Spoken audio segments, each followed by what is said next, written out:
Coming up on this week's broadcast, we take a look at changes that may affect the Second Amendment. Then we see changes being made in the classrooms. Finally, we see how produce can affect our lives. All coming up in this week's show.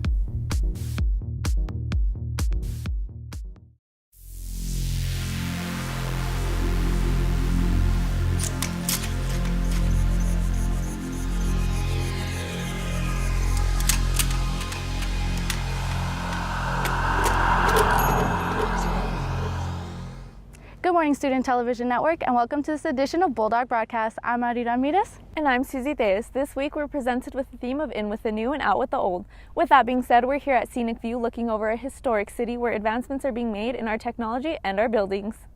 With roughly 50% of gun vendors being unlicensed, this can lead to firearms being sold irresponsibly. With recent gun violence in America, big chains such as Walmart and Dick's Sporting Goods are changing their policies to ensure that firearms don't get into the wrong hands. Reporter Erin Galindo delves deeper into this topic. Recently, the idea of gun control has brought upon a controversy that's sweeping across the nation. Here at Walmart, the decision has been made to get rid of old rules and implement new restrictions. In an official statement, Walmart said, "In light of recent events, we've taken an opportunity to review our policy on firearm sales. Going forward, we are raising the age restriction for purchase of firearms and ammunition to 21 years of age." We asked the community on their stance with Walmart's decision. I think it's a good decision. I have nothing against guns at all. I think it's better than 18, honestly. I think it's a good idea just because a lot of 18-year-olds are careless, and I feel like a little bit more maturity helps, so I definitely don't think it's a bad idea to have raised that. In light of Florida's Marjorie Stoneman Douglas High School shooting, 2 in 3 Americans now agree that stricter gun laws should be set in place, according to Politico.com. I'm pro-gun control because I just believe the average person does not necessarily need a gun. I am not pro-gun control. I apologize. I think with everyone protesting about not having guns, I completely disagree with that because obviously in high school you have high schoolers getting control of alcohol, drugs, things that you shouldn't be. So if they take away guns, it's not going to make any difference at all. With companies such as Walmart, Dick's Sporting Goods, and Delta United Airlines disassociating themselves from the NRA, we may be seeing reform coming our way. For Student Television Network, I'm Erin Galindo.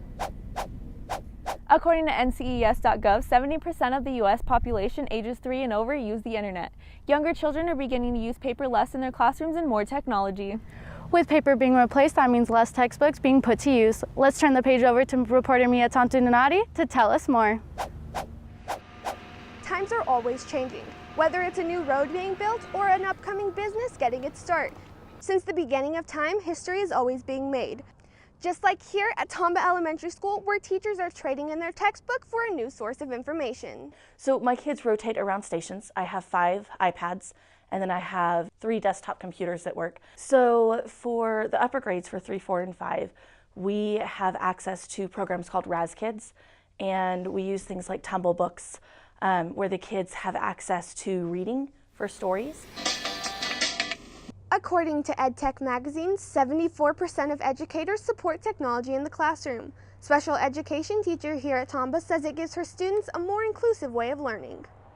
There's a few computer programs that specifically target skills that my students need to work on. I would not be able to accomplish individualizing that much for each student.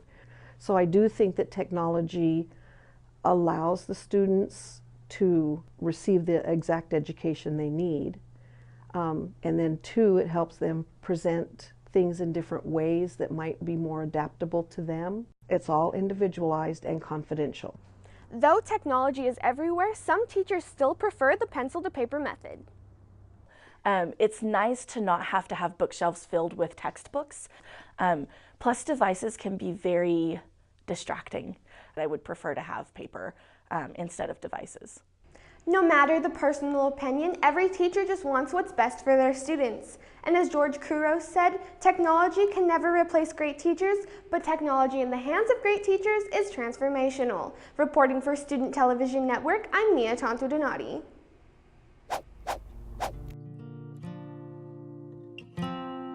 While completing your forms this tax season, Ebbs, Roberts, Head, and Daw can be there to assist you.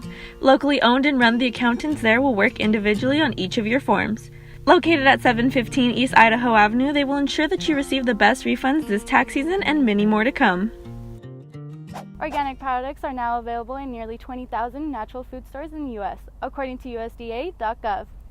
Many Americans are choosing to take the organic route due to pesticides being found in 85% of their produce, according to Marcella.com. Reporter Gabriel Baker takes a bite into how a local grocer is helping us eat more natural.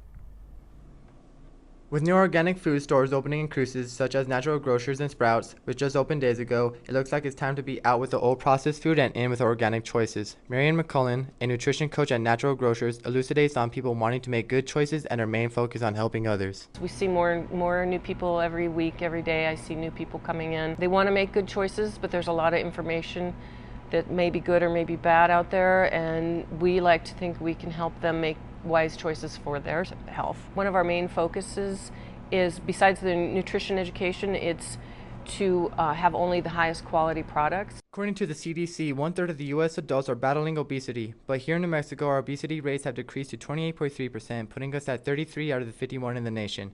In addition, we learned more on Natural Grocers and trying to bring them a new type of health. We only sell organic produce and only naturally raised meats, and we have no artificial sweeteners or preservatives or no irradiated foods.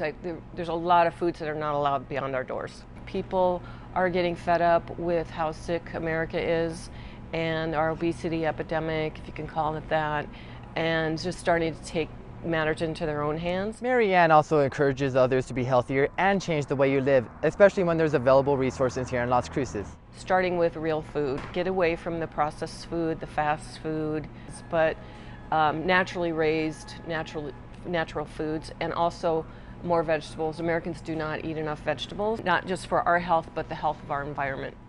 It's never too late to get started on your health, and in the words of Ann Ringmore, the food you eat can either be the safest and the strongest form of medicine, or the slowest form of poison. Reporting for Student Television Network, this has been Gabe Baker.